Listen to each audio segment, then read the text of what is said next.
रहमान रहीम। सबसे पहले आप लोगों को पता है कि खान साहब ने और पूरी कैबिनेट ने अपोजिशन की जितनी भी रैलियाँ है, जितनी भी जलसे है, जितनी भी एजुटेशन है, उन सब के लिए कुल्ली छुट्टी दी हुई है। तो इसलिए क्योंकि उनमें दम नहीं है, ये चली हुई कारतूस है।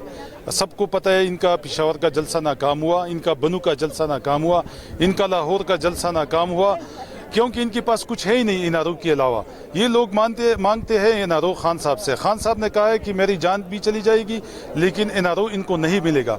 तो इस वजह से लोगों को पता है कि ये तो वो लोग हैं जो एक दूसरे की पीछे नमाज भी नहीं पढ़ती थी, ये वही लोग हैं जो एक दूसरे को काफिर कहती थी।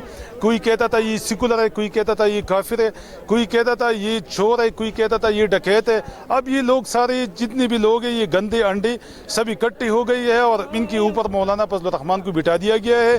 तो इंशाअल्लाह ये कभी भी बच्चे नहीं देंगी, ये इस तरह बांझ रहेंगी। तो हमें कोई फर्क नहीं पड़ता इनकी रैलियों से, इनके एहतिजाजों से। इन्होंने पहले भी किया हुआ है, इनकी ये 2.5 साल गुजर गई, उन्होंने क्या किया है अवाम के लिए? उन्होंने कौन सा इशू जो है ना वो उठाया है, असम्बली में कौन सा इशू उठाया है अवाम का, उन्होंने चौकों में कौन सा इशू उठाया है, उन्होंने सेनेट में कौन सा इशू उठाया है? इनके पास कोई इशू है ही नहीं। ये सिर्फ अपनी चोरी छुपाने के लिए लगी हुई है, रैली और जलसी जुलूस करा रही है। तो इंशाल्लाह इनको खुली छुट्टी हमने दी हुई है क्योंकि अवाम इनके साथ नहीं है।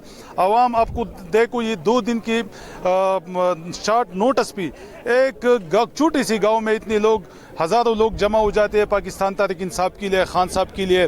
तो इन लोगों के पास ये तो कैंपेन भी चलाती है, लोगों को पैसे भी देती है, लोगों को गाड़ियाँ भी देती है, लोगों को बिरयानियाँ भी खिलाती है। उसके बावजूद इनके लिए लोग नहीं निकलते।